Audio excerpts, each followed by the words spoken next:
Bonjour, je suis Makodou Ndion, cadre du PASTEF, analyste de données et fondateur du site polydata.blog. Je suis aussi créateur de 2 chaînes YouTube, Polydata Web TV, consacrée à l'économie, à la gouvernance et à la politique publique, et les forces créatrices de la pensée dédiées au développement personnel et à la conscience citoyenne.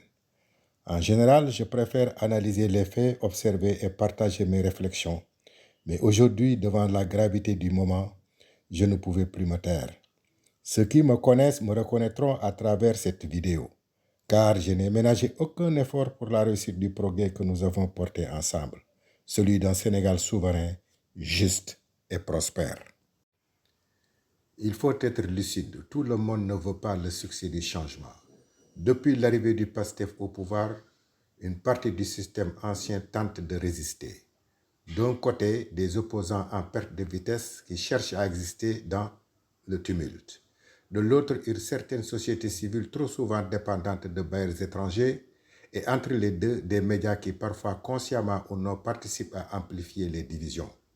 Tout cela profite à des puissances étrangères qui refusent le réveil souverainiste du Sénégal. Et dans ce combat, Ousmane Sonko est leur cible principale parce qu'il incarne une ligne indépendante, ferme et antiprédatrice.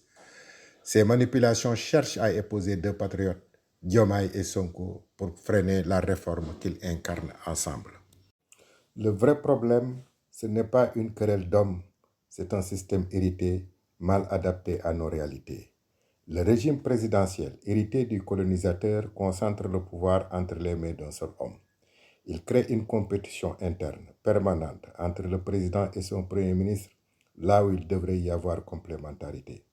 Ce système entretient l'instabilité et la manipulation. Tant que nous resterons prisonniers de ce modèle, chaque alternance risquera de devenir une ligue de personnes au lieu d'une coopération nationale. Dans la plupart des démocraties modernes, le régime parlementaire a prouvé sa stabilité. Le chef du gouvernement y tire sa légitimité du Parlement, pas d'un président tout-puissant. Cela favorise le dialogue, la reddition des comptes et la transparence. Pourquoi pas nous? Pourquoi nous continuons à subir un modèle importé conçu pour d'autres contextes alors que nous pourrions inventer un modèle sénégalais, africain et souverain fondé sur la responsabilité partagée? Le PASTEF, aujourd'hui majoritaire à l'Assemblée nationale, détient la clé d'un tournant historique. Il peut initier la transition vers un régime parlementaire équilibré, où la gouvernance ne repose plus sur la rivalité mais sur la complémentarité. Ousmane Sonko est un réformateur. Diomaye Faye est un président légitime et intègre. Ensemble, ils peuvent transformer cette période de doute en moment fondateur, celui de la refondation institutionnelle du Sénégal. N'oublions pas, dans ce combat pour la réforme, le Sénégal n'est pas seul en jeu. Derrière la résistance au changement se cachent des intérêts économiques et géopolitiques. Le projet souverainiste du Sénégal remet en cause des décennies d'influence étrangère.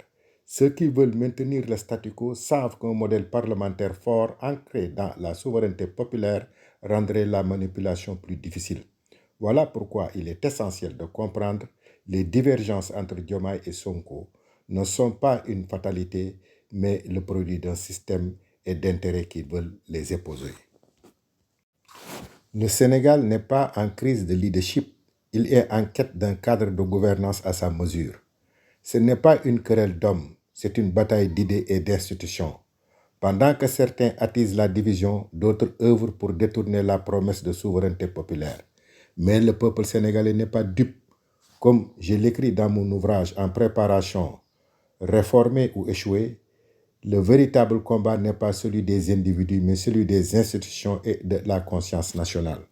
Le moment est venu de choisir, réformer ou échouer.